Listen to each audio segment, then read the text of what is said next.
at the hands of the Houston Texans. A game in which Patrick Mahomes has 3 picks, the lowest quarterback rating of his NFL career. Matt Derrick, who we'll have on the show a little bit later on, had posted that. About as brutal of a football game as you could possibly watch unless you just enjoy defense. And we'll be giving our flowers to the Chiefs defense tonight, but here's where I'll start it.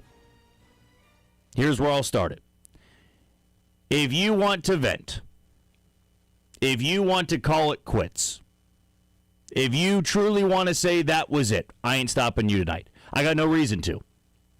I have no reason to spin it. As you heard in the opening sentence of this show, it's the nail in the coffin. I mean, yeah, I could spend the first 20 minutes going, well, they can win their next 4, and then the Colts, Daniel Jones, he's going to be out for the year, and the Chargers have offensive line problems, and Justin Herbert has screws in his hand. Do I really need to do that, though? Do I really need to spend 20 minutes tonight talking about a path to the postseason? We know the reality at this point. This is just not a good football team. And it's weird to say. It's jarring to say that in the Patrick Mahomes era, we can define one of his teams as bad, as poor. This is a bad football team. And so many times this season, it could be the offense, it could be the defense, it could be the special teams. You got a whole combination of that tonight. But how many times this season have you been sitting on your couch or watching in a bar or you're at Arrowhead and Patrick Mahomes got the ball and you just said, this will be it. This is when he has the vintage drive. Or you see the defense busting their tail and you think this is the drive they forced the turnover. This is when they really alter the game. How many times in these 13 games have you told yourself this was going to be the moment? Probably many, because that's what this team has been able to do for the entirety of Patrick Mahomes' career, to come through in games like this. And I understand that they were down 4 offensive linemen tonight. I can wrap my brain around that. Esapole, I thought he actually held his own out there. But you're going up against that pass rush with Pole, with Caliendo, with Jalen Moore. You're down 3 starting offensive linemen. But that was just something. As severe as that is, it was just something you overcame in the past. Bad receivers that can't catch the football. A defense that's terrible. You just found ways to win. And that's the difference with this year's squad. They don't find ways to win. I can think of one time this year, and yeah, I guess I could bring up the Giants game. I could bring up, let's say, I'm even trying to remember another victory they had. Maybe finding a way to win at home against the Lions, though they controlled that game. I'm talking about adversity is in your face, and you have to find a way to overcome it. What we all fell back on for this entire season, and it's still not done, but for the first 13 games of this season, the only thing we had to fall back on is, well, they usually do it. They usually find a way to win this football game. Oh, man, back against the wall. You know the Kansas City Chiefs are going to find a way to come through. But this team, this one, 2025, they gave us nothing to have that confidence. And that's fine to just come to terms with that tonight. You can hope all you want that this game's going to be different. Oh, now they're going to wake up. I mean, we even saw it after the Buffalo game. Probably more so the Denver game. Now, going into the Colts, there was a different intensity. And yes, they won that game, but it still wasn't that pretty. It wasn't a typical Chiefs game where they're just quietly working their ass off in practice. And I'm not saying they're not doing that right now. They just don't have the same talent they did on some of these previous teams. They didn't have that gut check moment. Oftentimes this season, hence the record they have, sub 500 in December, for crying out loud. They got punched in the gut and they just crippled. They went down to a knee. They went down to the fetal position. I mean, man, tonight was a perfect example of Chris Jones as being a game wrecker. This defense is overwhelming C.J. Stroud. The momentum is shifting clearly in favor of Patrick Mahomes and the Chiefs. And whereas the previous 7 teams that he was on, when you saw that happening with the defense, the Chiefs win that game by 2 scores. I mean, they curb stomped their opponent the rest of the way. But they ended up losing this one by 10. As much as the defense fought and gave this team a chance, the offense could never do anything. It is a pain to watch the offense move up and down the field.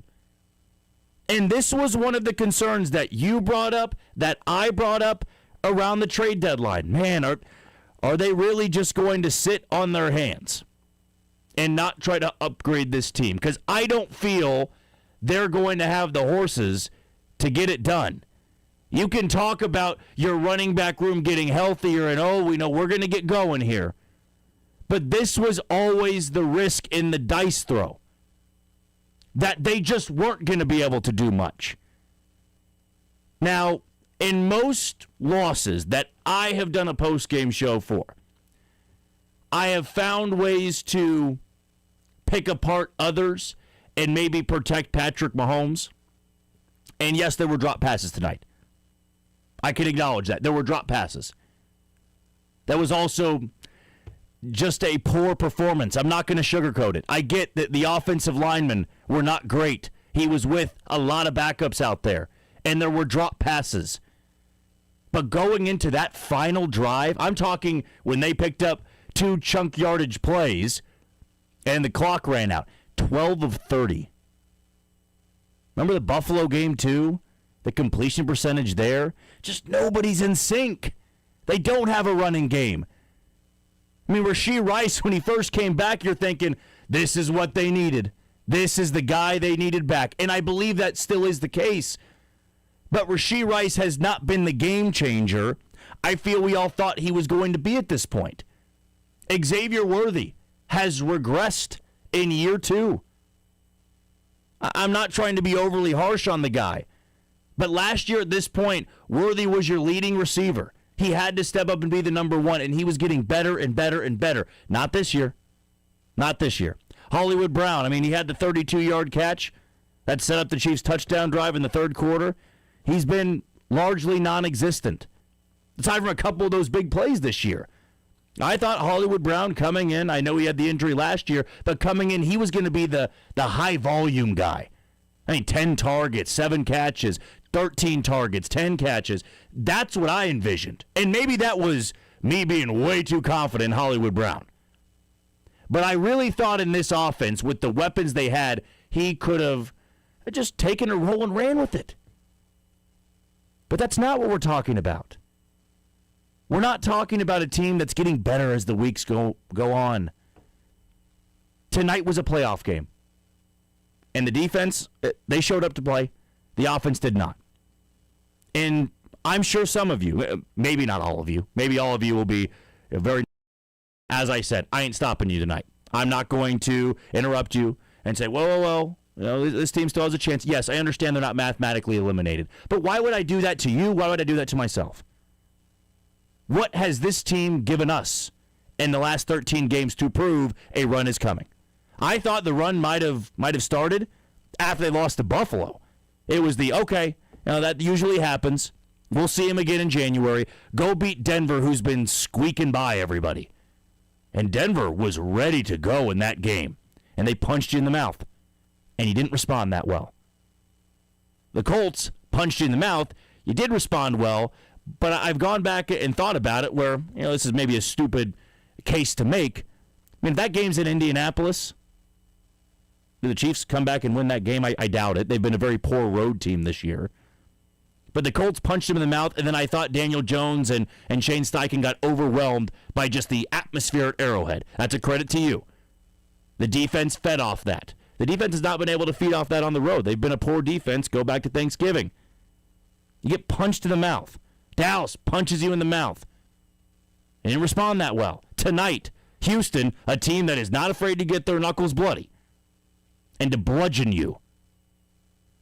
I mean, I thought when that momentum was just going all the way in favor of Kansas City, I tipped my cap to DeMeco Ryans, that staff. Those guys really didn't look that scared, at least defensively. The offense looked rattled. C.J. Stroud and that offense had negative 8 yards in the third quarter. Like, they were rattled. They didn't look good. That defense, though, when push came to shove, I should say, they stepped up and got stops. They lead the league in 3-and-outs. And how many times did the Chiefs get the ball back in a tie game with a chance to go down and take the lead? Many. Many. And most Chiefs teams would be able to take the lead. This team is not capable of doing it. And I do want to get into a few things here, and then I promise I will get to your phone calls here. Gary, Andre, Kyle, and Mike. Let's start it off with the 4th-and-1 decision.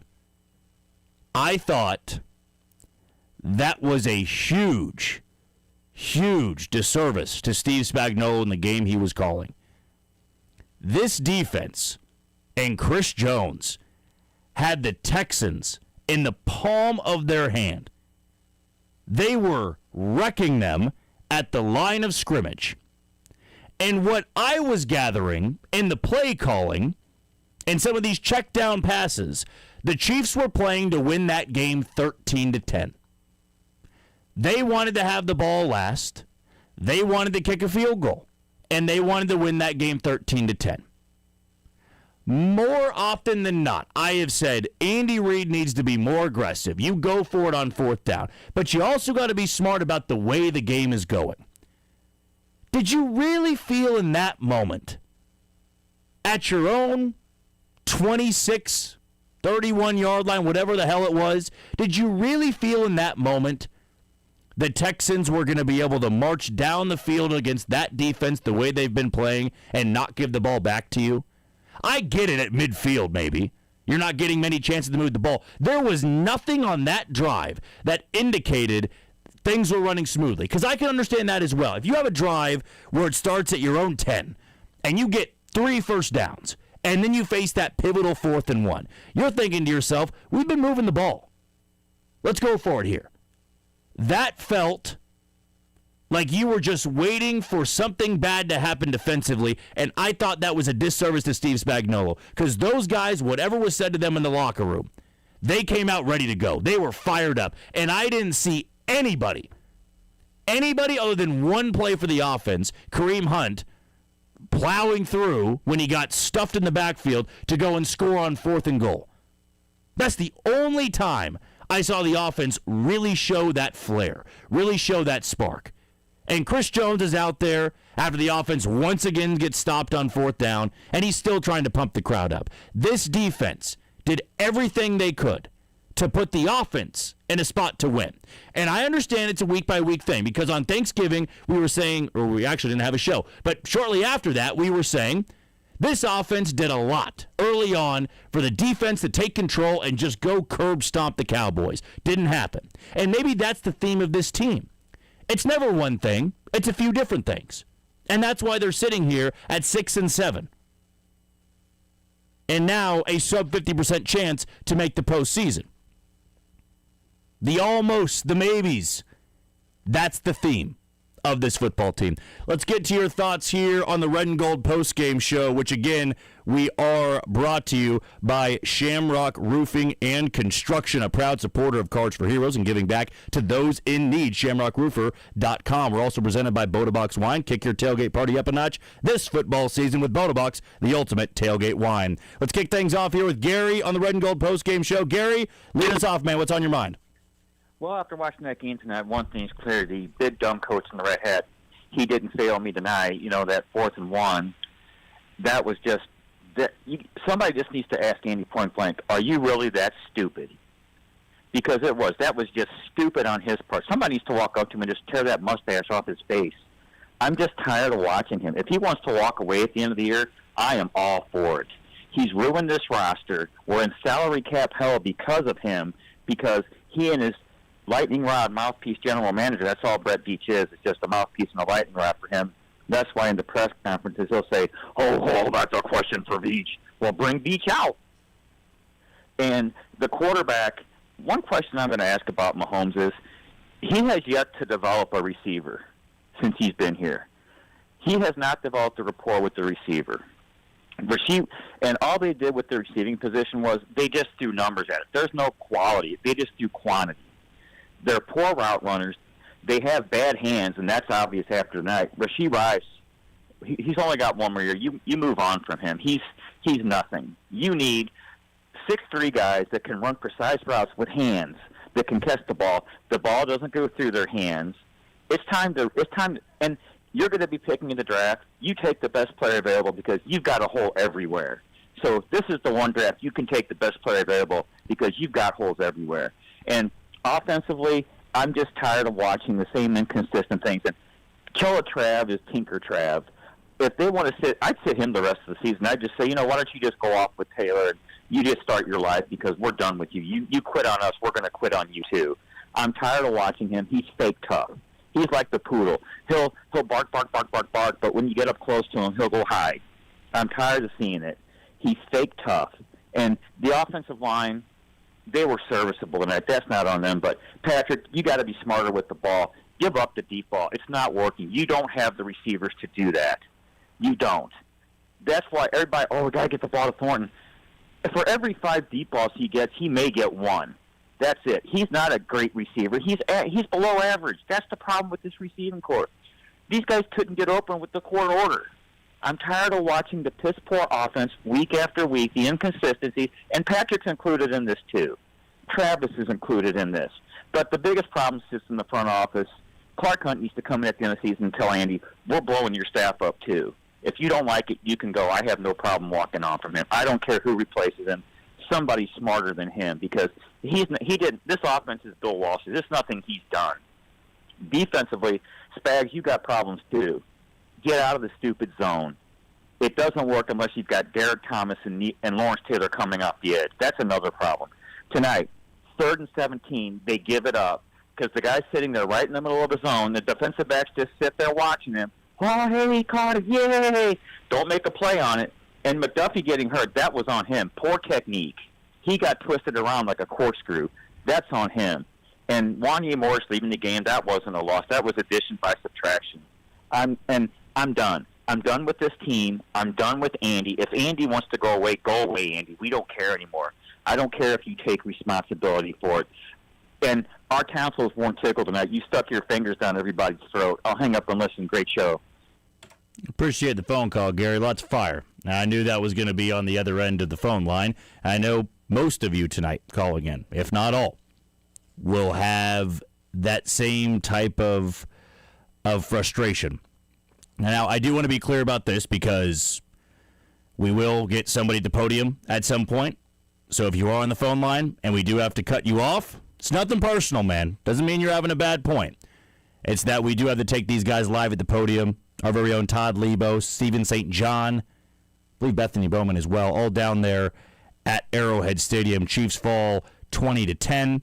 If we do get somebody live, we'll have to cut away to them rather quickly. But for now, we'll be able to keep it here on the phone lines. Let's jump over to Andre. Andre, you're on the Red and Gold Postgame Show. Go ahead. Hey, Jack, what's going on, man? Great show tonight.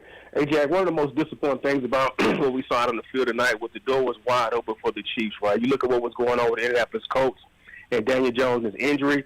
When they showed the standings right there, man, the door was wide open for this team to step right in and put themselves right in the middle of this race because we're expecting the Colts to fall back some since they're going with basically a rookie quarterback now. So it was right there for us. As far as Andy Reid is concerned, there's always this talk about being aggressive, teams going for it, things like that. But there's a thin line from being aggressive to reckless, right? It's like if you're in a NASCAR, you can turn the corner at 180 miles an hour. It might be aggressive. If you go around at 200, you're being reckless. So Andy Reid's paid $20 million a year to be the head coach of this franchise, to be aggressive and not reckless. And I think right now we could put a rule in place that don't go for it on fourth down if all the other team got to do is run it a couple times and give up 3 points. Never should you do that. And I got one more for you, Jack. That decision was made in the fourth quarter. In the fourth quarter, if I'm correct. So you don't even have enough time to recover from that if you make a reckless decision like that, right? You can't make that call in the fourth quarter in a game like that with points at a premium. My guy, Travis Kelce, right? Guy's got a lot going on, one of the greatest Chiefs of all time. But, man, I tell you what, him out there not being able to keep his eyes on the ball, this thing's been going on ever since they started the season out in Brazil. I'm not sure where his mind is at, but right now he has some of the best hands in the history of the National Football League. And his inability at this point in the season to look the ball into his hands and make plays, it's just kind of odd seeing him flopping around like that. Got a lot of respect for the guy. Love the guy. See him in Canton, man. And as far as Chris Jones is concerned, guys, early in the season, him get a lot of criticism about his play. Really appreciate the way the defense came out tonight and balled out. They did everything they had to do to win this game because it was going to be that type of game. You know, we usually are number one when it comes down to complimentary football. The defense stepped up to the plate. They're watching the offensive lineman go down as well. Those guys stepped up and really, man, balled out tonight. And for them to get the short end of the stick as far as, you know, some decision-making out of our coaching staff was really a tough thing because I think if we would have kept going where we were going, we eventually would have won that game, man. But anyway, Jack, great show, man. I look forward to the coverage the rest of the night.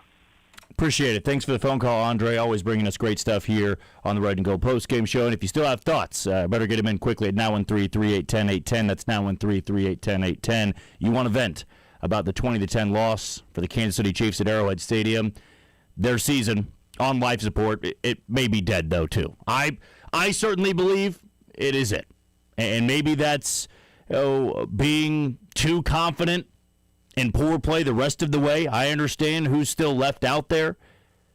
But I look at the way this offensive line looked tonight. I know there were some bright moments for Isapole. But Denver, you still have to go up against. I mean, you can't afford to lose any more games. And not only can you not afford to lose those games, you need help too. Indianapolis could crumble. The Chargers could crumble. Here's also my point, though. Your goal is to get to the Super Bowl and win it. Let's say in a miracle run they make it and they're the 7 seed.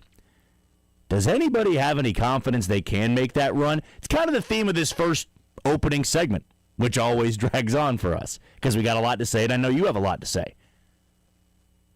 But this team, the confidence we have in them is not based off what they've done this year. It's what they've done in years past. It's this is a Magic Mahomes moment. It's a vintage drive for Patrick Mahomes. It's a vintage Chris Jones takeover drive. A vintage moment for Harrison Butker. It's all based on the previous teams, not this one. Can you point to one game where they had that win where it gave you a ton of confidence that they were going to be able to do it the rest of the way? Detroit maybe for me. Even the Colts game, I thought that could get them going. And I'm not going to walk back and say, well, I actually was right and you guys were all wrong. No, I definitely was confident after that Colts game. It felt that they could take this into Thanksgiving, beat the Cowboys. Now you look up 7-5, and the Houston Texans are coming into town. But all week long leading up to this one, did you really feel that great? Backup offensive lineman, number 1 pass rush coming into Arrowhead. They're not playing good football. I mean, this team is under 500 in December for a reason. They're just not a good football team. Back to the phone lines. Let's get to Kyle. Kyle, you're on the Red and Gold Postgame Show. Go ahead. Hey, thank you for taking my call. Good show like always. I'm going to try to make this quick. Here's the thing. Fans have been spoiled. They think we got to go to the Super Bowl every year. Well, and that's the standard now. Yep. But you also have to think about this, too. We're in cap trouble. And it's not, Andy Reid's not out there catching footballs. He did go for it on a couple fourth downs.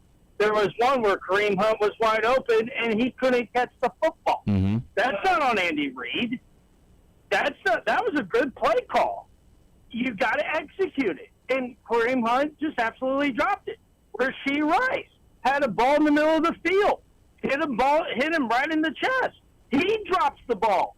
Kelsey had to drop it and tipped it up into like a volleyball. So, who is it really on? Andy Reid? I think those were good play calls, but they were just drops. Now, it wasn't perfect. There was that 4th and 1. I would have ran it with Kareem Hunt just because Kareem Hunt's been good on 4th and 1. But that was a dumb play call there. But when you go for it, but Andy Reid was playing aggressive. I think he was playing to win. But when you have wide receivers that can't catch the football, it's kind of hard to do it. And when you got Xavier Worthy, Rashee Rice not running the routes, you're not going to be able to win games. Mahomes was doing everything he possibly could. His throws were good. It was just drops and tips. And the offensive line.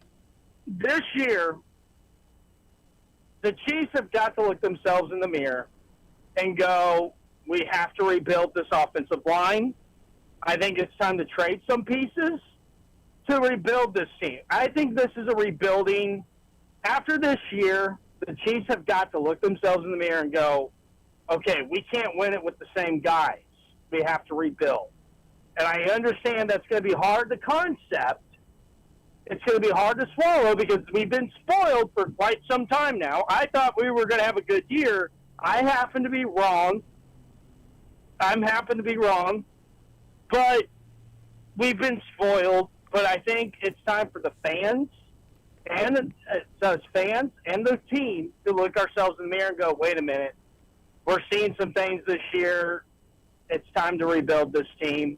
Because we got too good of a quarterback. And by the way, I want to tell the fans too here real quick. Tom Brady didn't go to the Super Bowl every single year. He missed some top Super Bowls. The fans need to relax. Bill Belichick didn't go to a Super Bowl every year and then did press the panic button to fire the coach. We got to take a step back, kind of look at the team, and then we'll be back, folks. This is not time to panic mode. It's just the time to rebuild, and it's okay. And then Mahomes will have, a better team maybe. I don't know, but the Patriots did not go to the Super Bowl every year. So I think the fans need to relax. Andy Reid is the best coach. He went to 3 Super Bowls in a row. I don't think he didn't go to those 3 Super Bowls because he wasn't terrible. So I don't mean to be rude to the 2 callers, but I think it's just we need to take a step back and just look at the team. And great show like always. Thank you for taking my call. Appreciate the phone call, Kyle. Good stuff. Yeah, I would say this, which is what caught me off guard with this season. If you were to give me a free $500 and say you can put this down on how the first down season for Patrick Mahomes will go. Like, we're talking he didn't make it to the AFC Championship game. How many of you with that $500 would say, okay, then he loses in the AFC Divisional round? He loses on the road in the AFC Divisional round. That's going to be the down year. And how many of you actually would have said, well, the first down year he's going to miss the postseason? Like, he's going to go from 5 of 6 Super Bowls to not even making the postseason. Now, it's not all on him. I will say this, though. You talk about a massive, massive offseason for Brett Veach, for Andy Reid, for Clark Hunt. You cannot miss on many. Because to fall from where you were to have a year like this, I'm not sure you can, shucks it. You talk about rebuild, Kyle, and I'm agreeing with you here. You got to hit on some damn draft picks. You got to go out there and make some significant trades to bring in big-time talent. Because I felt the last couple of seasons, it's been you are getting the Super Bowl. You don't need to make that massive move in free agency. You don't need to make that massive trade. You can sit back on your heels a little bit and run it back with the same core.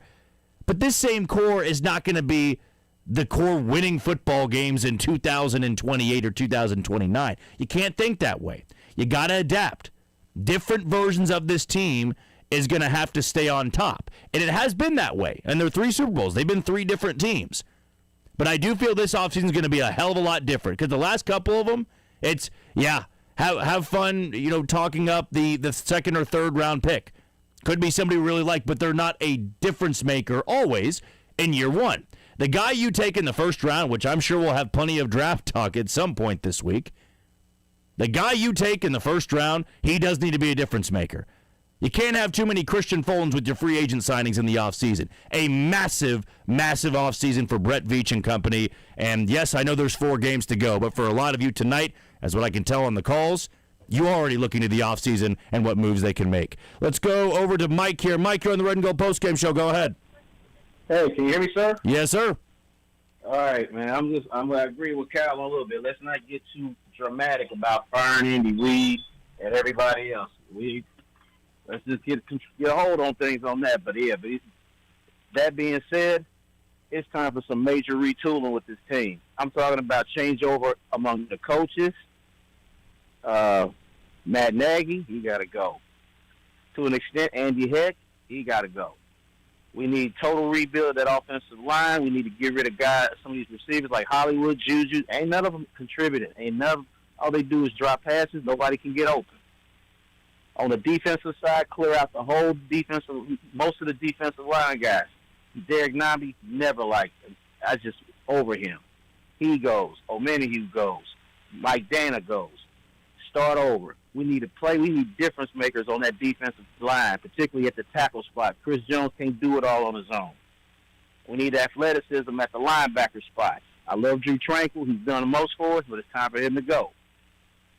We might have to consider maybe sign and trade Trent McDuffie for draft picks.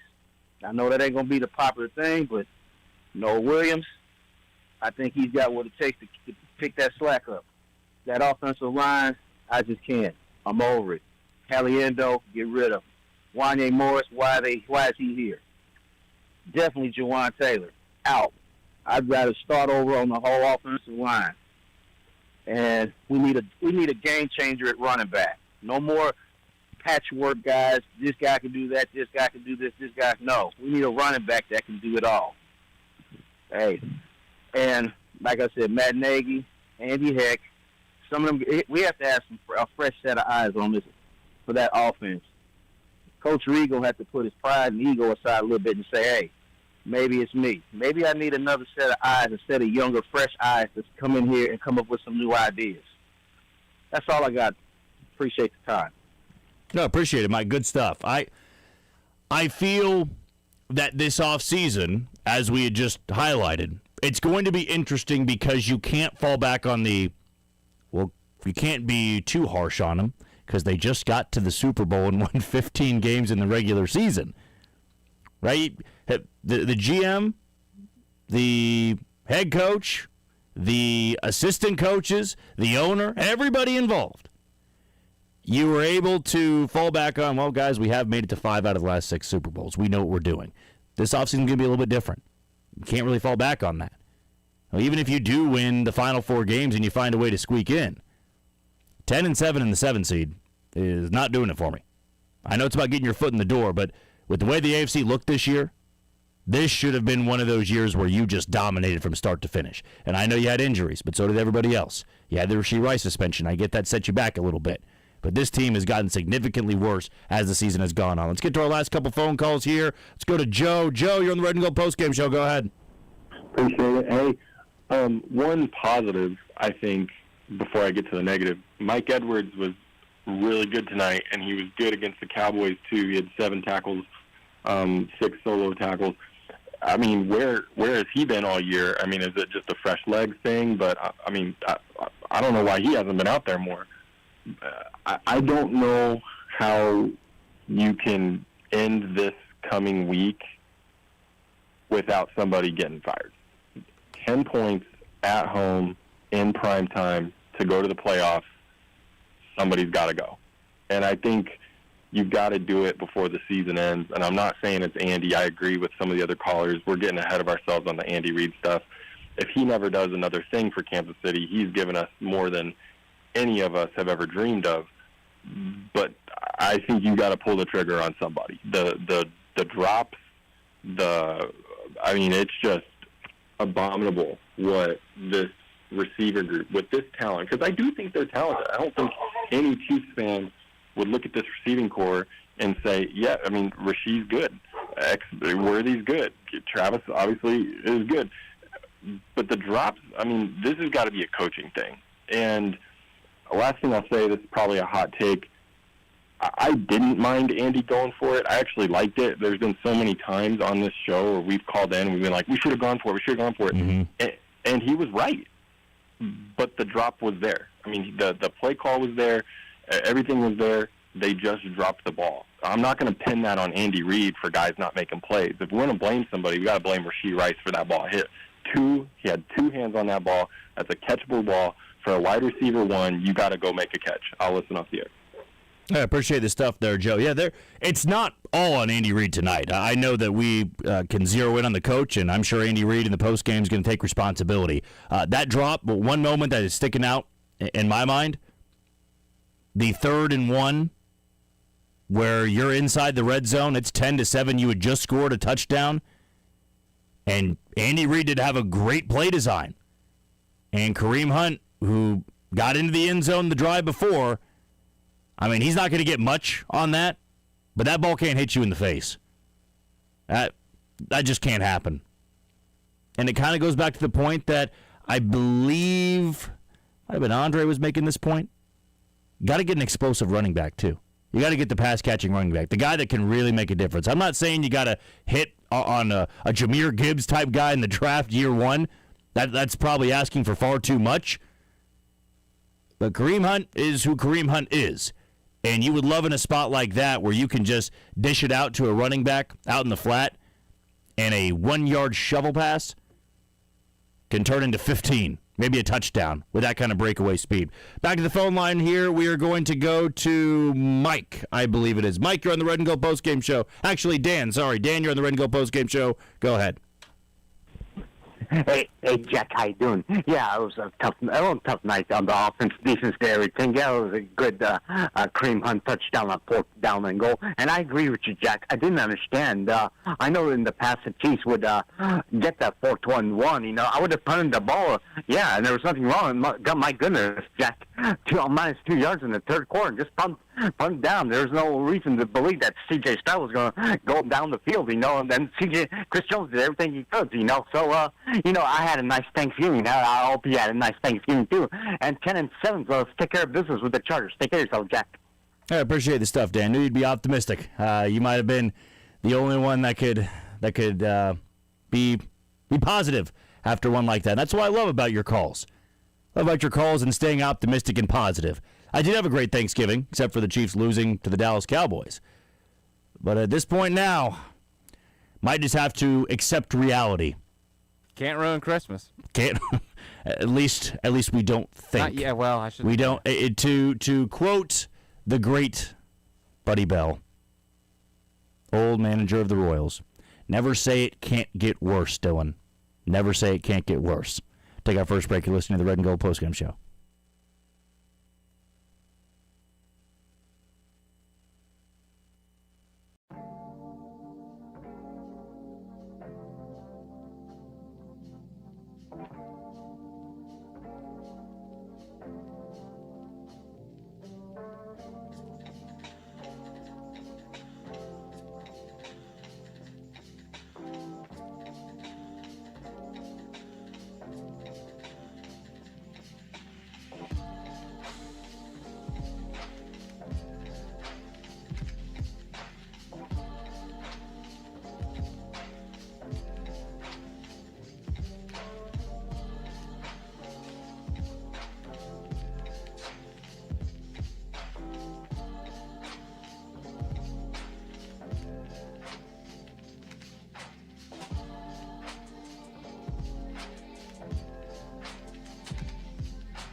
end zone. That is championship heart right there.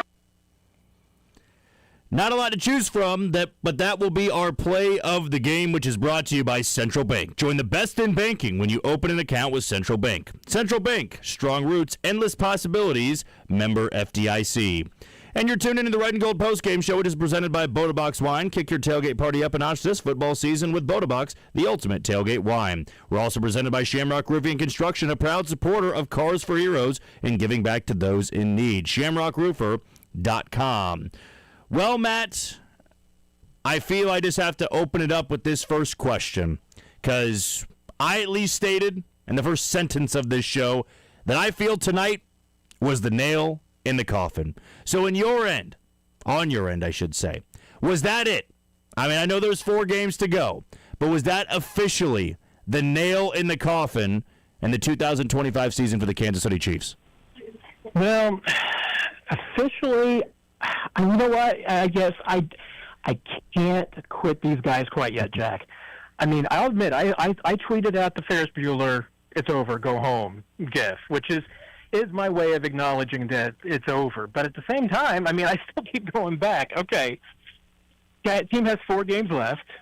They should win 2 of them, for sure. 2 more. I mean, if they actually show up and care, they could actually go and win these last 4 games. So, is it over? No, but they need obviously a lot of help, and that's going to be the problem. Is that even winning 4 games in a row might not be enough. And granted, a lot of the help they need, there's a lot of teams playing each other. So mathematically, there's a chance. We know that, but it's really hard to see. I mean, this team coming off the mat from what happened tonight. And the mood in that locker room after the game, it was the mood of a team that says it's over.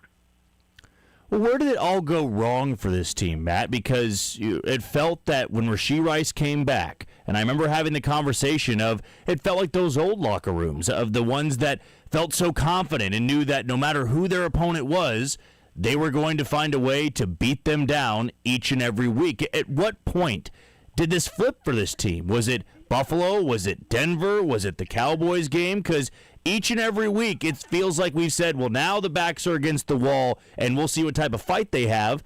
And over the last 5 games, it's been pretty brutal in terms of showing up and being ready to fight against a good team. Yeah, this team, I mean, honestly, Jack, at no point did they have shown any signs outwardly in the locker room when you talk to the players, talk to people in the organization. Nobody at any point felt like that they were in danger of this being over. I mean, even talking about their backs being against the wall, this was probably the first week where you kind of heard the talk a little bit, that this team understood that they had to win it all.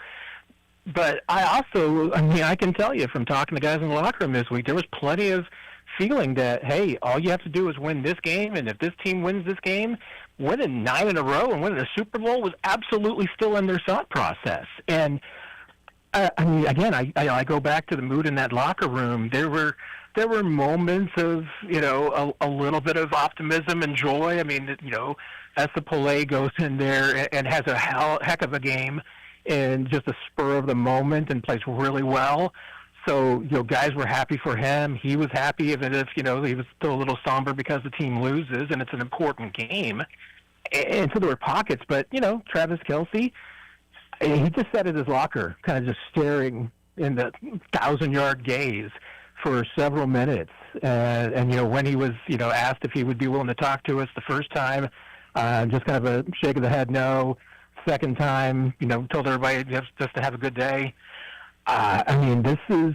I think that it finally sunk in tonight. That's when it finally sunk in, and I'm not sure this team really felt like that they were out of it until really the end of the fourth quarter tonight. Well, let's go to the fourth quarter because I feel that's when everything shifted back in favor of Houston, where this team coming out of the break, the defense has their hair on fire. Chris Jones is just taking over the game. They find a way to tie it up. They score on their first offensive possession of the second half, and then you see that 4th-and-1 decision where it felt like the defense, Matt, was really taking over the game, and I understand you can be impatient and frustrated with the offense, but I didn't see a need to go for it there because I felt the winner of that game, if they played field position, was going to win it 13-10. And if the Chiefs punted it back, they were showing all the signs of overwhelming C.J. Stroud. With the way the offense was looking, I thought it was too risky of a decision in that spot. What say you? No, I'm with you. I mean, you get that score at the end of the third quarter, or you got the field goal at the end of the third quarter to tie it up, and you feel like with the way that the defense has played, the momentum is completely on your side. And the first, going forward on fourth down deep in their territory was, I think, a little bit of a panic, and then I think the second one was even more so. And especially when you compare it to last week, Jack, and we talked about the 4 straight drives that they had at midfield. 3 of them on the plus side of the field and didn't go for it in any of those situations. And this situation they do, and I don't even think that they were, necessarily the most inspired and best play calls. I mean, they were fairly limited as far as what the options were, or the Texans really did a good job of taking away some of those options. I don't know. I mean, they did. It felt a little bit like panic. I know that some of the models out there will say that. I know at least one of them was maybe a 50-50 coin toss call, so it's not like necessarily a dramatic difference in whether or not you should go for it or not. But, it did. I mean, like you said, with the situation and the fact that Andy Reid is typically a, go by the feel kind of guy, and, unless he was feeling that if he doesn't get it, his defense was playing well enough to get the stop. But again, you're essentially handing over the field position rather. If you don't get the first down, you're handing points to the Texans. I mean, that's where you were. So I don't know. I thought it was one of those moves that if you're going for it there, it's a risky move. It does kind of reek of desperation, and I think you're sending your team a message that, hey, this is the season, and if you don't get it, the season's over. And then you did it again. And so I feel like that was probably a message to the team that Andy Reid felt like they had to do it in that situation or they weren't going to win this game. Last couple questions for you here, Matt. Really appreciate your time.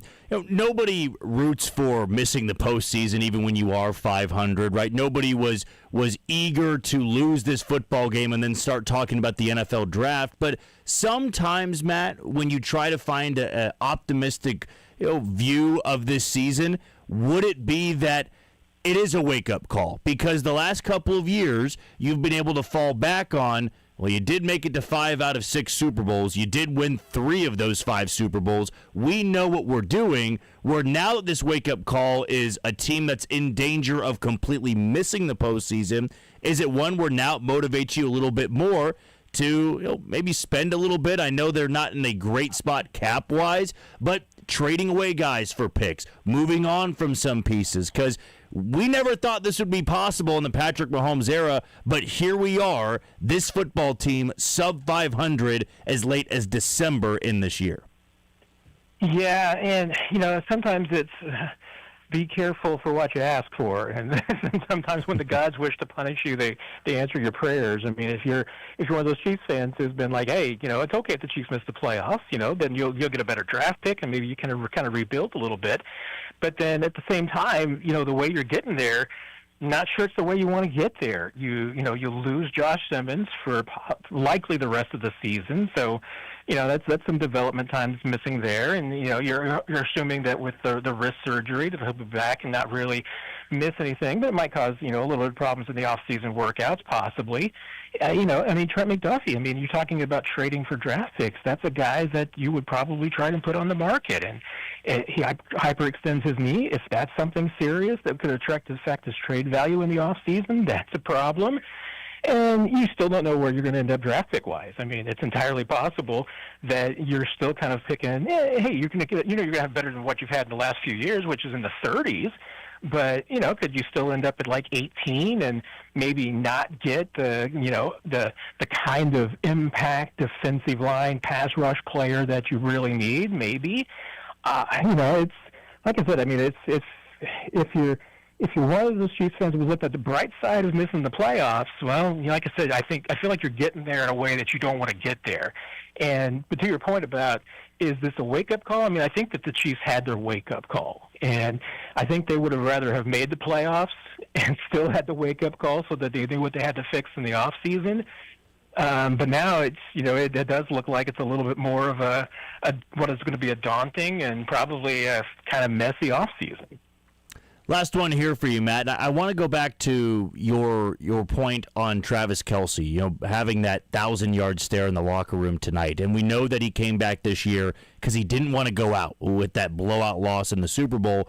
But yet now, probably in his worst nightmare, this was the type of season that would be that nightmare of not even getting another chance to get to a Super Bowl and go out as best as anybody possibly could, winning a fourth Super Bowl here in the Patrick Mahomes era.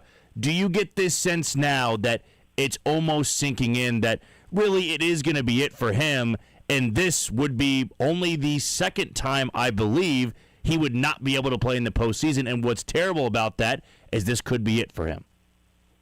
Yeah, I mean it's total speculation, but I mean it's hard not to when you have a situation like that, and like you said, and just kind of the look on Travis's face. Because I'll admit it, I mean the tone in that locker room was closer to what I've been in with losing Super Bowl locker rooms. I mean that was the kind of mood in there.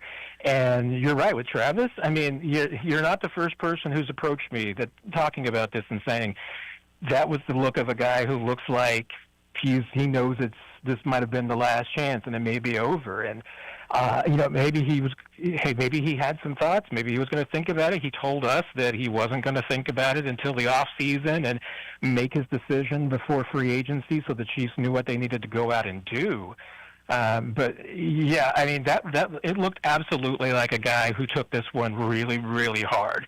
And you're right. I mean, if he already was thinking about this being his last season, and that's what's going through his mind, that looked like a guy who was thinking exactly that. Well, Matt, appreciate your time as always. Looking forward to talking to you next week after the Chargers game. All right, Jack. Take care, my friends. There he goes. That's our guy, Matt Derrick of ChiefsDigest.com. Let's take a quick break. When we come back, we'll hear from the head coach of the Kansas City Chiefs, and Andy Reid. He's next on the Red and Gold Postgame Show on Sports Radio 810 WHB.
because they wanted to do that deep stop route down the field. So now when they want to throw it down the field, they have an option for doing that.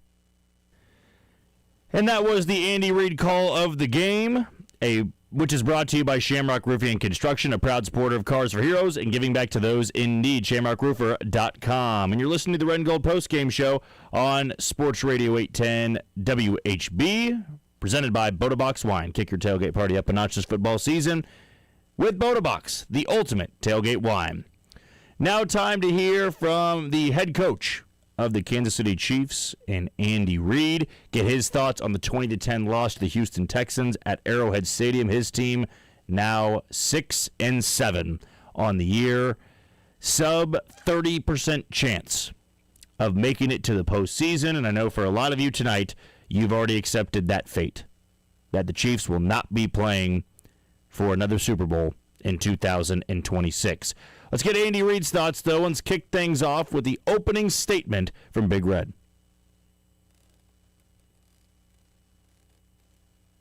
All right. Got a couple injuries. Wanye Morris hurt his leg, so lower leg. We'll just have to see with next day or so here how he is. And then Trent McDuffie hyperextended his knee, so we'll have to see how it works out for him. Listen, I was proud of the guys for the effort that they put in. We just, I put the guys offensively in a tough position with the fourth downs, trying to stay aggressive with it. I take full responsibility for that. And there are opportunities that you've got to take advantage of. You're playing a good football team in the Texans, and you've got to make sure when you have opportunities to make plays, you make plays. And we were short just a little bit there, but I thought defensively we played a very sound football game, especially that second half. Chris Jones and Bolton leading the way, and there was some fine football there. We just needed to take advantage of it offensively, and we weren't able to do that. So with that, time's yours. Yeah, it's just another one of the pressers where you feel that the blame is going to be taken by Andy Reid, but it's really everything. It's everything, and it's been that way for all 7 losses. It's not really been on one person, one coach. It's a combination. And it's weird to see this football team playing this poorly this late into the season. Now, what everybody wants to know was why Andy Reid decided to go for it on 4th and 1 in the fourth quarter. Game tied up 10-10. They were not deep in their own territory, but they were not close to midfield. It was a very risky move. We've asked for Andy Reid to be more conservative. It just did not feel like that was the opportune time to be that aggressive. Rashee Rice was unable to haul it in. The Texans then went down and scored a touchdown and never looked back after that. Here was Andy Reid on that 4th down decision. Yeah, so I thought we could get it. That was the decision. I was confident we could do that. So it's important that you take advantage of opportunities. I thought it was an opportunity. I was wrong, though. I mean, hindsight, it was wrong. We've been pretty good on 4th downs, so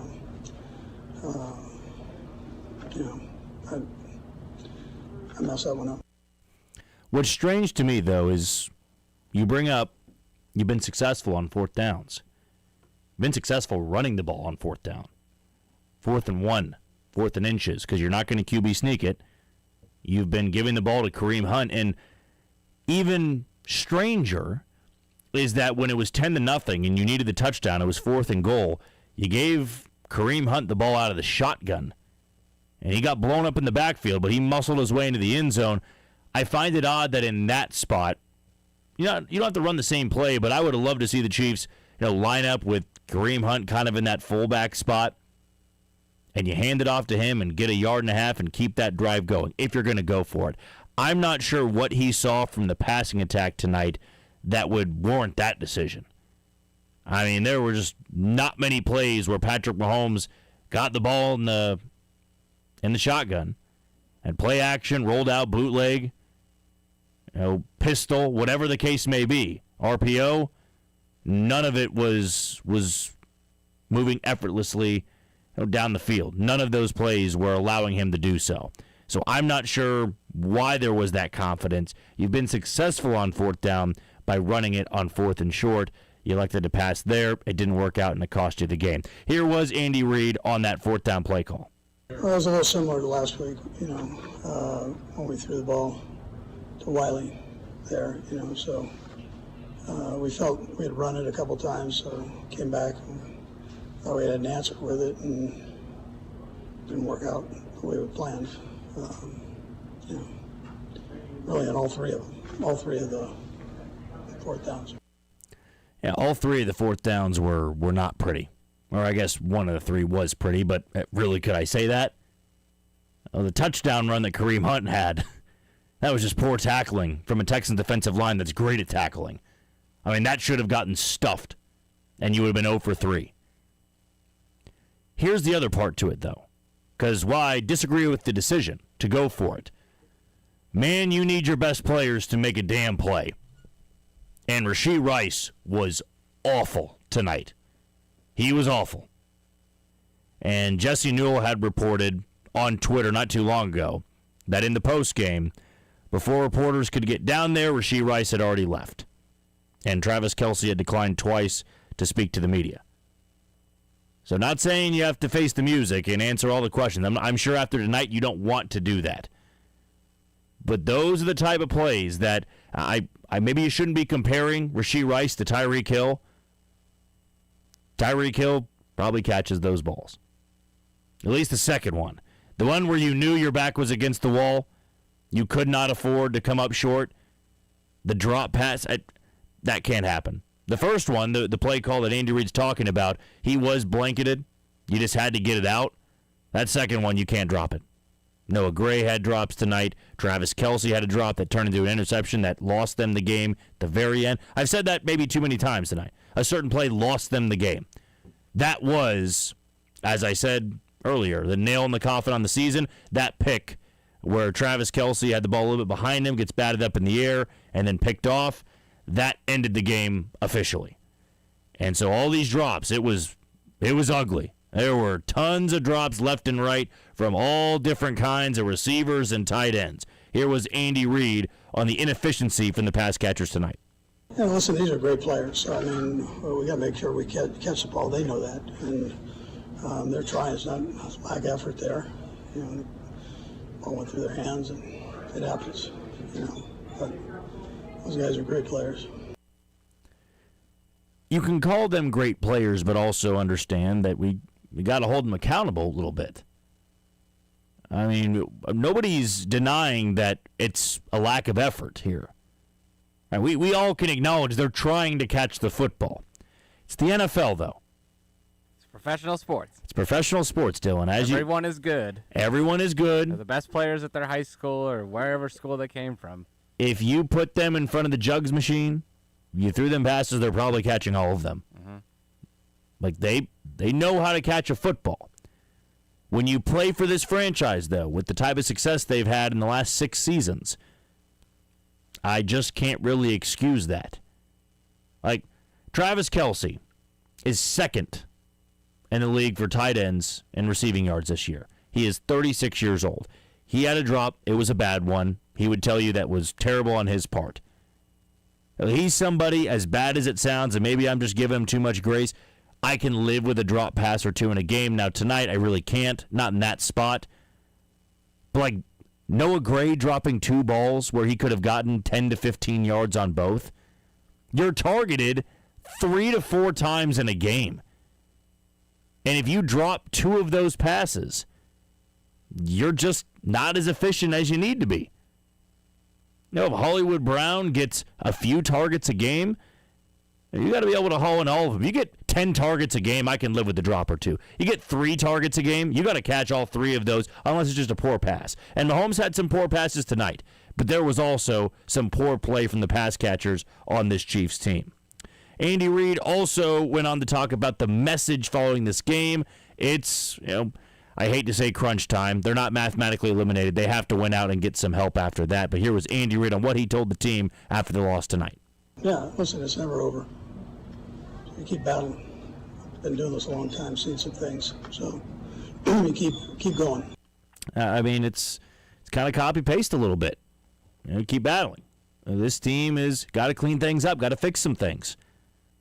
And we've been hearing it all season long, and it just hasn't gotten fixed. And that's frustrating to people watching this team, and I'm sure it's frustrating these players. You're working your ass off in practice. You're trying your best. It's not turning into positive results. And that happens to a lot of teams in the NFL. It just hasn't happened to the Chiefs in a very, very long time. Andy Reid also spoke on the locker room after the game. You give that message, keep battling, keep fighting. Did he sense that his team is still willing to keep fighting, to keep battling? Because now they can't afford even one more loss. And even if they do win out, it's not a guaranteed spot in the postseason. Here was Andy Reid in the locker room after the game. Yeah, they're upset. I mean, they put it all out there, and it didn't work out for them. The guys that had some mishaps there, they were upset. These guys take responsibility for things, so you keep going. But we put everything into these games, every game. So when you lose, you should be upset. And that's why you try to enjoy the wins when you have an opportunity. But there's a lot of time and effort that goes into it. How many times in the Patrick Mahomes era have we heard that statement? I've said copy paste and you hear the same stuff, clean it up, fix things here. But I'm a little bit surprised to hear the statement, well, they did everything they could, they just didn't win. They put a lot of effort in it, they didn't win. There's been times the Chiefs have put in 60 to 70% effort and won a football game at the professional level. It's hard to do. It's hard to win at this level. It's hard to win in this league. I even go back to earlier in the week when Matt Nagy was at the podium, and it wasn't admitting defeat. I know Dylan knows what I'm talking about, but when Matt Nagy basically said, yeah, it's going to be really tough. Down a bunch of offensive linemen, it's going to be really tough to move the ball, which I feel that's the truth. Everybody knew that. Everybody was thinking it. He just said it out loud. To hear that, though, where it's almost this level of, yeah, I wouldn't expect too much from this group. It's going to be really hard to score points. I don't want to hear that from the coaching staff. And you staff. also don't have the cachet to, be motivating your team through the media in that fashion. You can't be he can't be saying that in a way to try and motivate the team. Because it wouldn't be the same as Andy maybe saying. If Andy came and said, "Oh shucks, how are we ever gonna move the football?" It would kind of be sarcastic and maybe challenging the team. In Matt Nagy's case, it just sounds like what you said. He's almost half admitting defeat before it even started. We were promised from Andy Reid that our tonsils were going to be tickled. Well, and I guess if you wanted to vomit after a game like that, then yes. Your tonsils could have been tickled by that, because that was an eyesore of a football game to watch, offensively speaking. I don't want to discredit the defense. I thought they were damn good tonight. Offensively, there wasn't anything special about that. I'll give credit to Houston's defense. It wasn't all bad play calling from the Chiefs side of things. It wasn't just poor play from Patrick Mahomes. I will always say this when you have a game like that. The Houston Texans made you play poorly. You shot yourself in the foot in some cases, but the Texans made you uncomfortable. They overwhelmed you, and that's why we're talking about yet another loss in this season tonight. Speaking of that offensive line, which was down 4 offensive linemen. Wanya Morris got hurt in the first play from scrimmage. I mean, you talk about bad luck. Issa Pole comes in. He had never played in an NFL regular season game. Thought he held his own, and we'll hear Andy Reid talk on that here shortly. But here was Andy Reid on the overall performance from his offensive line. Yeah, listen, they battled. There were some early hiccups in there, but I thought they battled, and I guess one of the best defensive lines in the league. So they, it was respectable there for what they were dealing with. Some of the guys hadn't practiced in there very much, so it's good for them. They did fight. They held their own for the most part, considering the circumstances. We're not handing out participation trophies, though. No moral victories in this business. Not going into tonight when you absolutely had to have a win to keep your postseason hopes truly alive. You're not mathematically eliminated, but I believe it now sits at 16% following the 20-10 loss. They had a chance in the second half, mainly because that defense came out with their hair on fire. Here was Andy Reid on the defense coming out so effective in the third quarter. Yeah, listen, I thought that second half, it was good. Really, throughout most of the second half, we did a nice job. First half, they extended a drive for a score on a penalty, and that I thought was a pretty good play. As I said before, you go back to any season you want in the Patrick Mahomes era. The defense comes out playing like that in the second half. You know the Chiefs' offense is running away with that game. Never happened tonight. Defense did all they could. Back against the wall, they showed up. And even the touchdown they had, Houston, I'm speaking about here, the touchdown they had in the first half, not sure they really should have had the chance. The BS holding call, legal contact on Noah Williams, who was going up against Nico Collins, that's not a penalty. It's not the call that changed the entire game. It changed that drive, but you had a lot of time to respond. Chiefs offense never really did. Back to the offensive line. Here was Andy Reid on the performance of Isapole. Yeah, so he's the one that probably didn't practice much in there.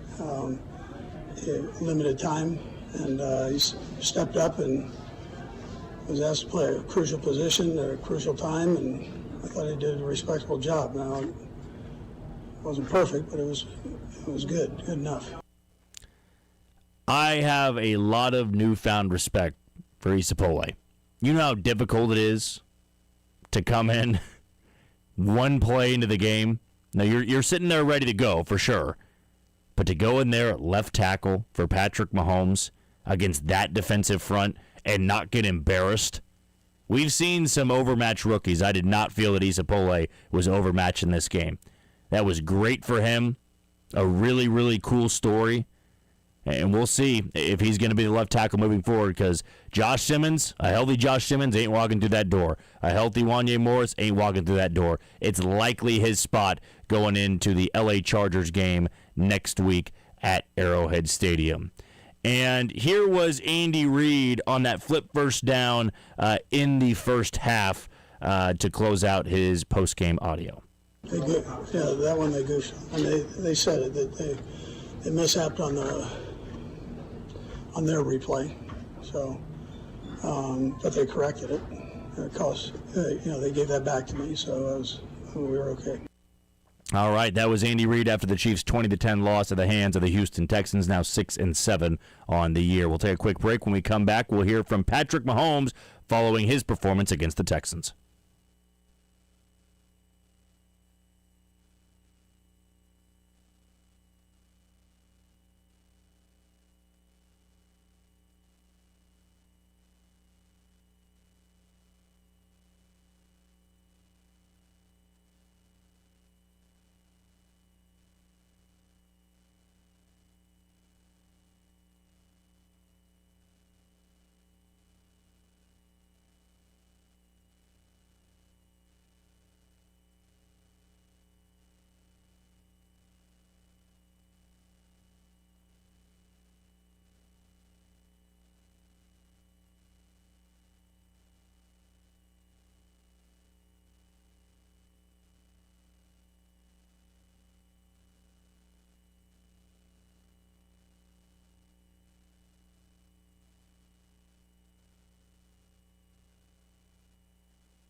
Smith-Schuster, and Casey has at the 41. Like I said, Patrick Mahomes is going to have to make plays. That was phenomenal. Face mask, still got it off. Whatever. And that was the magic of Mahomes, which is brought to you by Zintex Bath and Remodeling. Zintex Remodeling can transform your bath in just one day. Save $999 or choose 0% interest financing. Mention WHB and get a free Kohler toilet with purchase. Visit Zintex.com. That's Zintex.com. And you're listening to the Red and Gold Postgame Show, which is presented by Boda Box Wine. Kick your tailgate party up a notch this football season with Boda Box, the ultimate tailgate wine. It is now time to hear from the quarterback of the Kansas City Chiefs in Patrick Mahomes. And as soon as we get the thumbs up from Dylan on their first clip here, we are going to get thoughts from number 15. A poor performance from him, 3 interceptions, no touchdowns, the lowest quarterback rating of his NFL career. To kick things off here was Patrick Mahomes on the failed opportunities that this offense had late in the game. Yeah, I mean, just having 2 more opportunities to go down and tie the football game and not doing it. You got to be able to make that stuff happen, and we haven't done that enough this year. Just short and sweet. Too many times this offense had an opportunity to make a big play, didn't get it done. Now, this was a brutal loss for their postseason chances. Another loss at home. Not a one-score game because it was 20-10. It was pretty much a one-score game all night long. The offense, though, just didn't do their job. Here was Patrick Mahomes on yet another tough loss for this team.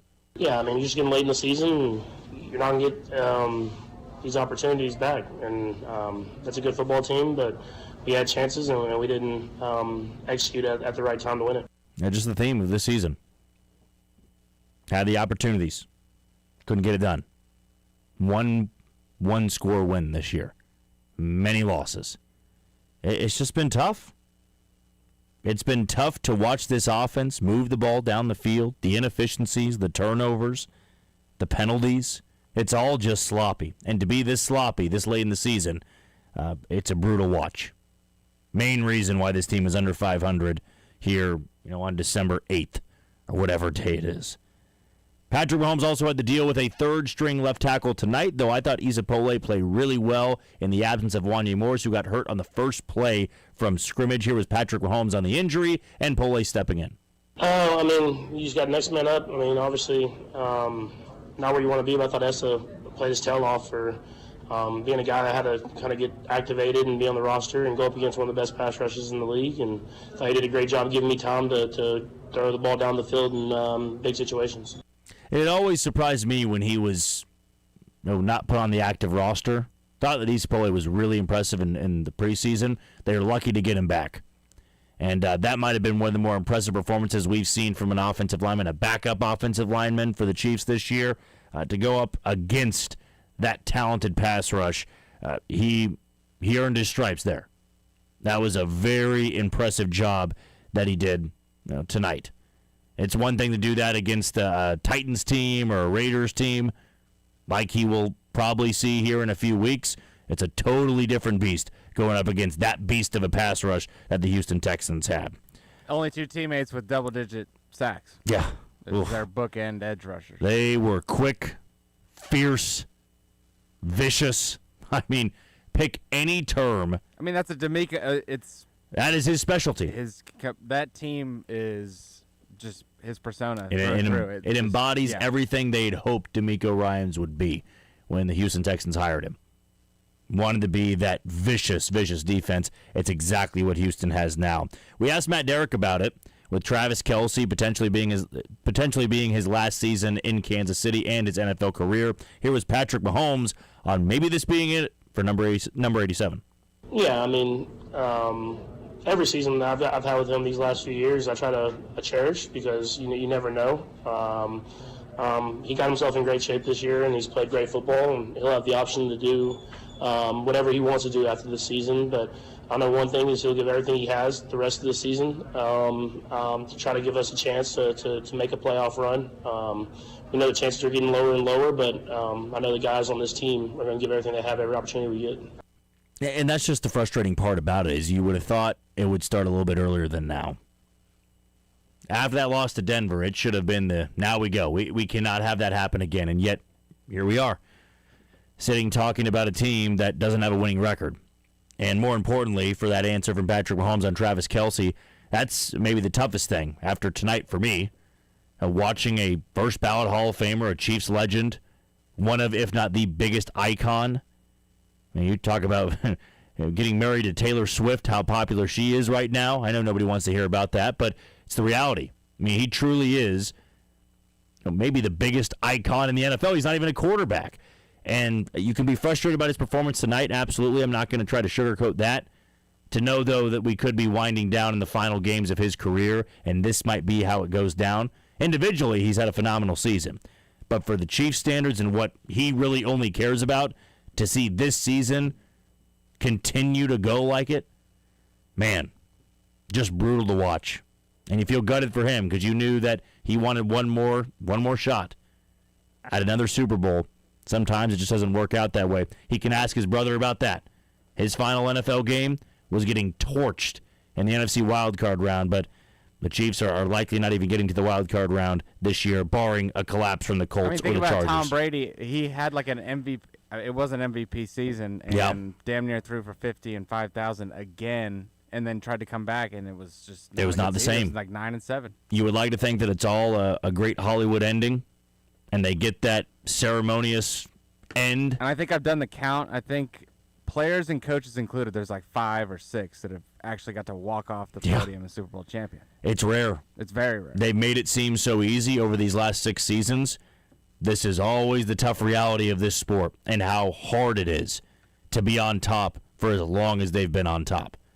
And if it is it for Travis Kelce, you're hoping he can go out with 4 consecutive wins, maybe one more shot in the postseason, but finishing strong, good numbers, and going out with 4 consecutive wins. Unfortunately, folks, that might just be what is in store for this team. Here was Patrick Mahomes on going for it on those 4th downs in the 4th quarter that really changed the game. Yeah, I mean, they did a good job on the 4th down of passing off the crossers, and I tried to get the ball to Rashid. I think I was a little late, and the guy made a great play breaking on the ball. I mean, just got to execute at a higher level in those big moments, and something that we haven't done this year. And we're not going to have many more opportunities, so we have to go out there and maximize those opportunities and try to give ourselves more into the playoffs.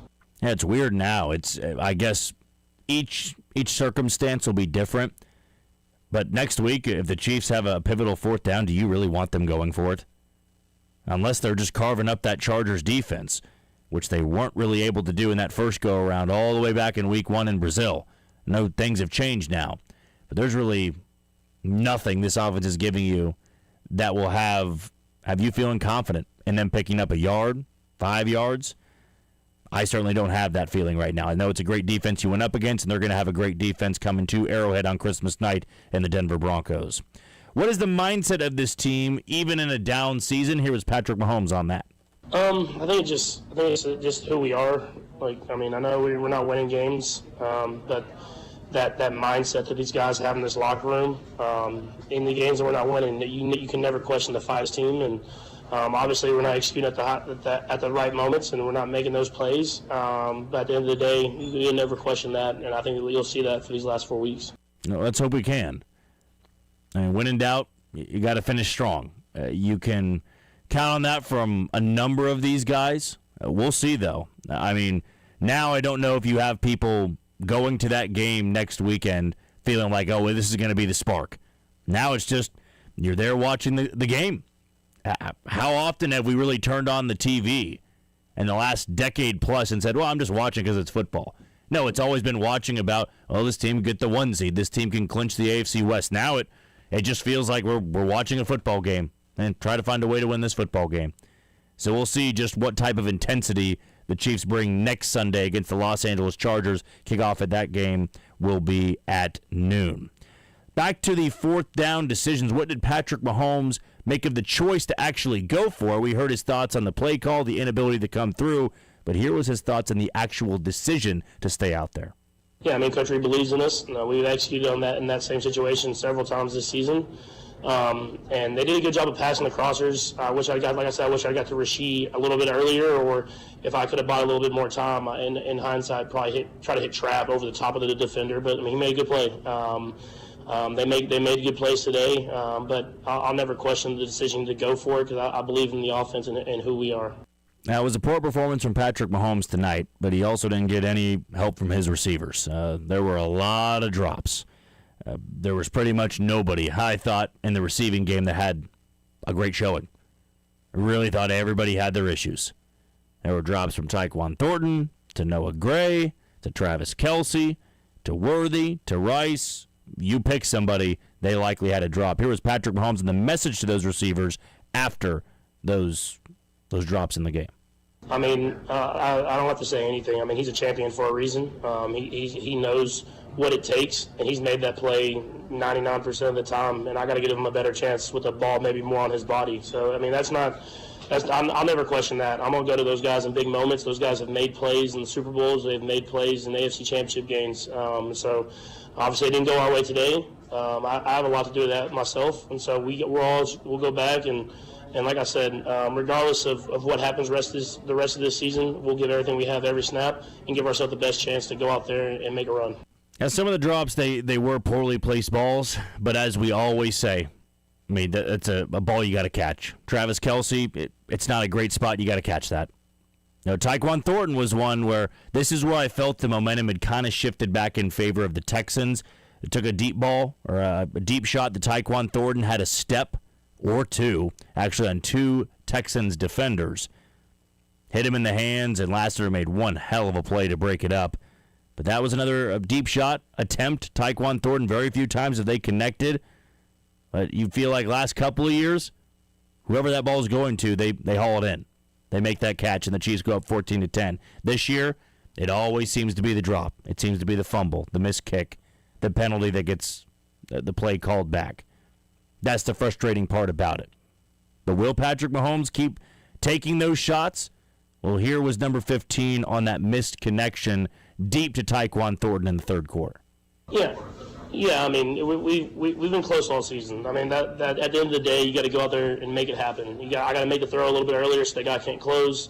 We got to make those plays. We got to score touchdowns in these moments, and we got the talent, we got the heart, but we have to go out there and execute it. And until we prove it, we'll come away with losses. So I mean, like I said, I know we're going to give everything we have. We'll give ourselves a chance, and I'll see what happens. So now with what's ahead, you've got the Los Angeles Chargers, you've got the Tennessee Titans, you've got the Denver Broncos, and you've got the Las Vegas Raiders, and that's it. You got a battle in those final four games. Will we see that type of intensity? Back against the wall mentality from this Chiefs team? I have my doubts, but Patrick Mahomes seems to be pretty confident in that. He certainly was confident in battling throughout this game. The defense gave him a chance. The offense just couldn't come up with enough opportunities or cash in on those opportunities in the fourth quarter. Here was Patrick Mahomes on the continuous battle they had in tonight's game. Yeah, I mean, we battled. Obviously, we didn't offensively, especially, we didn't play the way we were supposed to play. I'm proud of how the defense fought with all the disadvantages we put them in, and they kept just giving us chances. And so that's all we can ask for them. And offensively, I got to be better, not turning the football over, getting us into better plays in certain situations, and then giving guys chances down the field. So I mean, it's a little bit of everything, but it starts off with me, and it kind of feeds throughout the entire team. Now, as we heard from Matt Derrick, it was a pretty grim locker room. It kind of felt similar to when they got crushed in the Super Bowl, the 2 Super Bowl losses. That's how he would describe it. So is a loss like tonight, where you feel like hope might be gone at this point, now leading to a snowball effect, where, yeah, you need to win these final 4 games, but it can always go the other way, where because your season has gone so poorly, you just don't get great football when it matters most. Here is Patrick Mahomes, if there will be that snowball effect. I mean, it just happens in this league, man. You can't really put a pin on what that exact thing is. You go out there and you give your best effort every single time. And I believe in our guys. Like I said, we've done it before. And so every single opportunity we get, we believe we're going to score and we're going to make it happen. And that hasn't happened this year. But the next opportunity we get, I believe it will happen that time. Mahomes also had touched a little bit on the turnovers that he had. He had 3 picks. One of them wasn't really his fault. It was Travis Kelce's, and I feel Travis Kelce, if he spoke a little bit longer to the media tonight, would tell you that that's on him. That can't happen in that spot. But there was 2 interceptions that Mahomes had. Just not good, not pretty. Ball getting knocked up in the air. Feels like so many of the interceptions he's had this year have been those exact plays. Balls that are batted up in the air, and last couple of years they might fall and hit the grass, hit the turf. This year it's almost always finding a defender when those balls are knocked up in the air. He was going into tonight still having a pretty good and efficient season. Not one of his best, but I feel incredibly underrated tonight. I can't sugarcoat it. It was a really poor performance. Here was Patrick Mahomes on the second interception he had of the 3 tonight. Yeah, they got a good rush, and I tried to throw the ball. Obviously, didn't throw it far enough. But in that situation, like the interception, as long as they don't get a return, isn't the worst thing in the world. So just trying to give a guy a chance on the field. I wish I'd have thrown it a little bit more inside and gave Hollywood a chance to maybe high point the ball. But he made a good play of falling off the receiver and making a play. So I'll be better at where I locate the football to give a guy a better chance to go out there and make a contested catch. All right, that was Patrick Mahomes after the 20-10 loss to the Houston Texans. We'll take a quick break. When we come back, we'll give you our locker room report next on the Red and Gold Postgame Show on Sports Radio 810 WHB.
to Stroud, tries to turn the corner, and he won!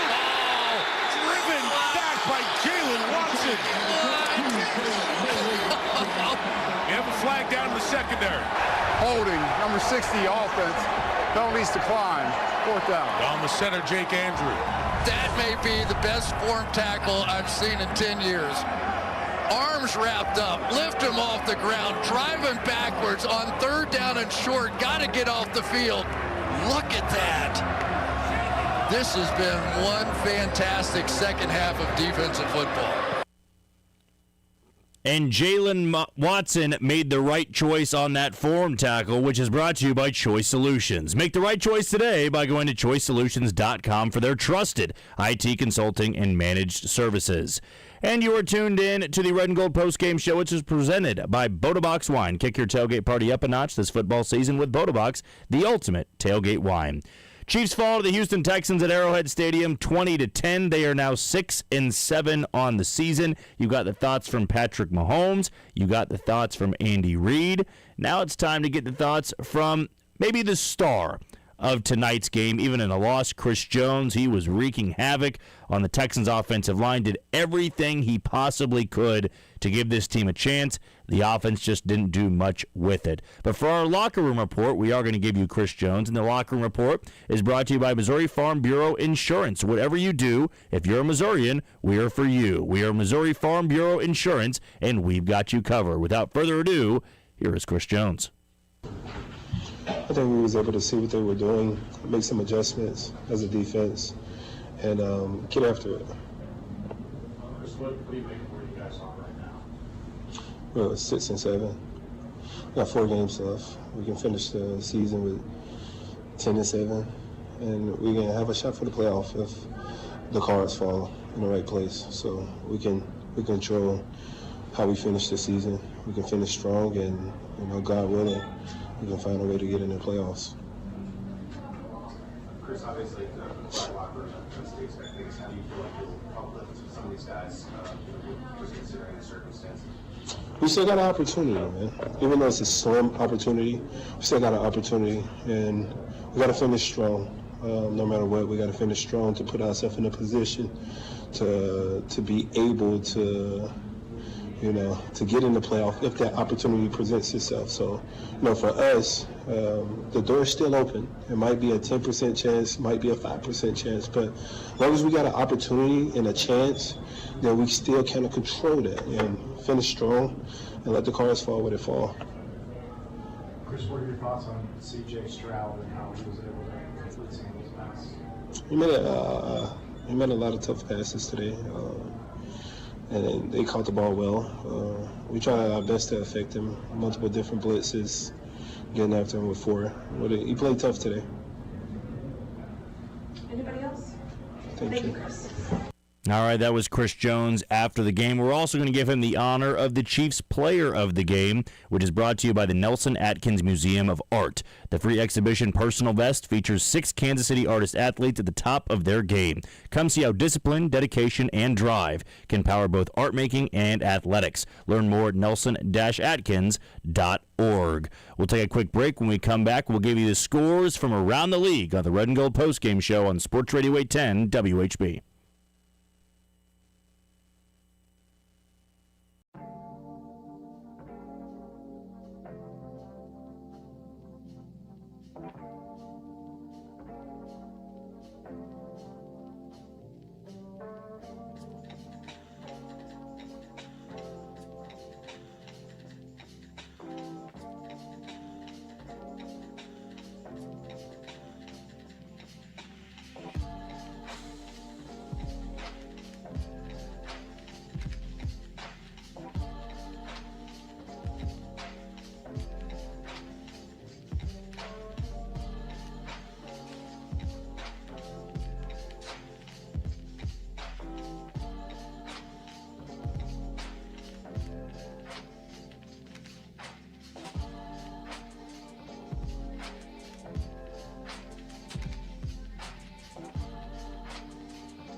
first time around, return the favor, Chris Jones, as the clock continues to run.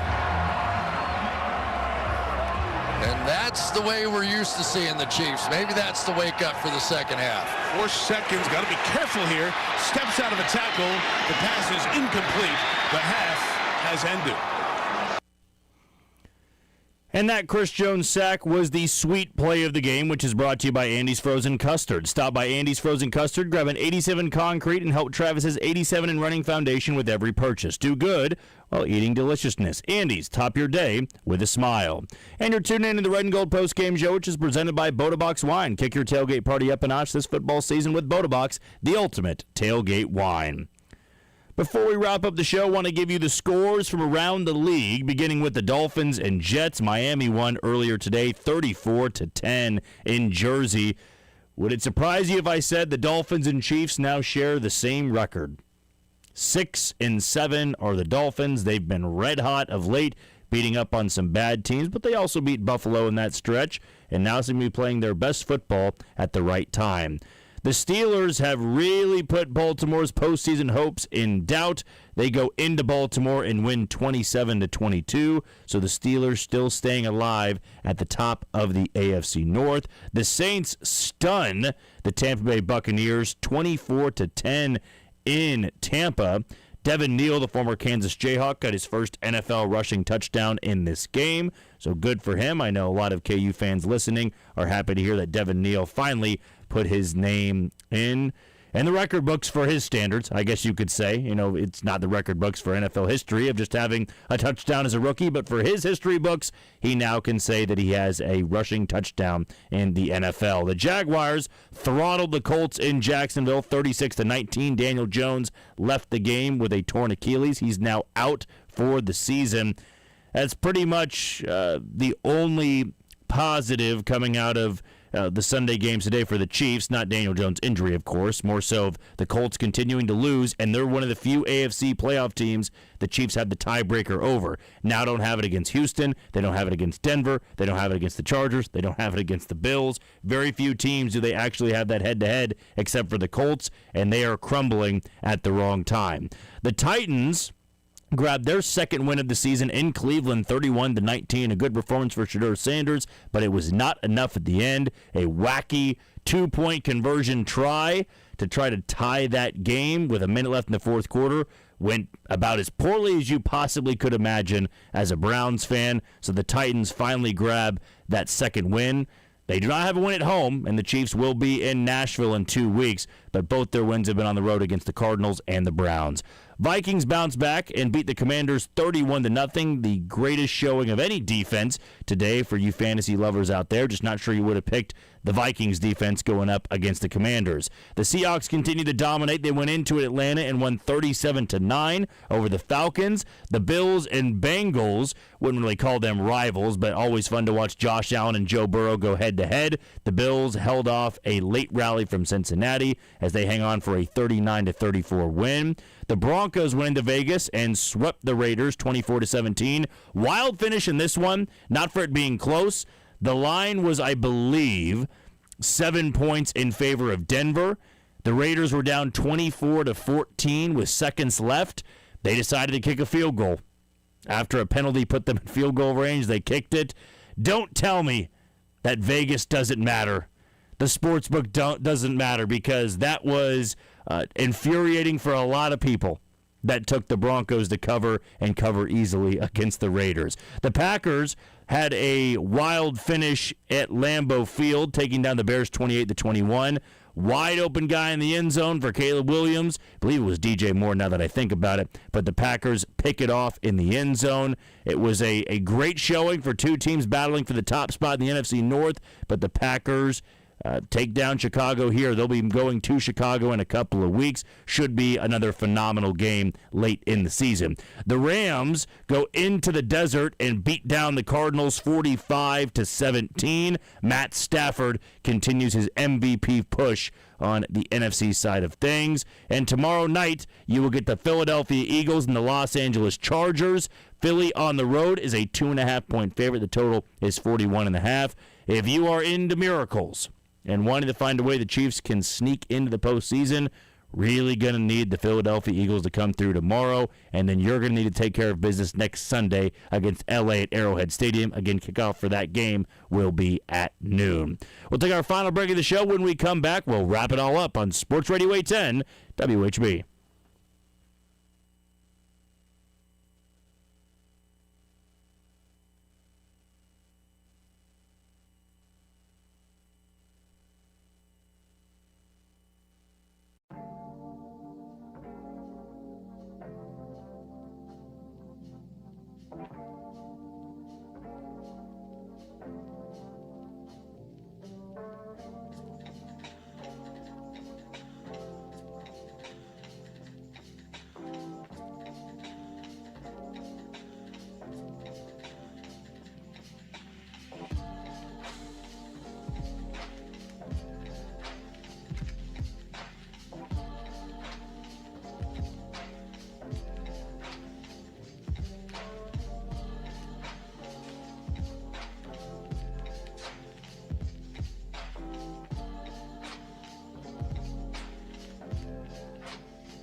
George Karlaftis and this Chiefs front alive in this second half.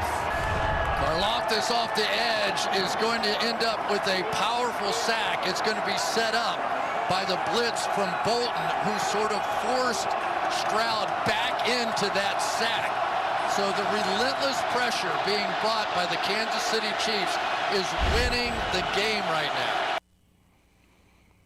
And that George Karlaftis sack was the Stack the Box defensive play of the game. Kick your tailgate party up a notch this football season with Boda-Box, the ultimate tailgate wine. Boda-Box is the premium boxed wine that wins with wine critics. Boda-Box, this is how we Boda. Please drink responsibly. Sponsored by Boda-Box Vineyards, Manteca, California. Well, they're not mathematically eliminated. We can end the show with that. But I'm not going to fault you if all of your hope is gone. They do not have a winning record. They do not have the tiebreaker against a bunch of the teams in the AFC playoff picture. 4 games to go, 2 of them against AFC West foes and the Chargers and the Broncos, 2 of them on the road against lackluster teams in the Las Vegas Raiders and the Tennessee Titans. They're going to have to win out, and they're going to have to hope for some other teams to crumble down the stretch. Percentages are not high. We'll tell you this, though. The Chiefs are favored by 4.5. Early line there against the Chargers next Sunday at Arrowhead Stadium. We'll talk to you after the game then, Kansas City.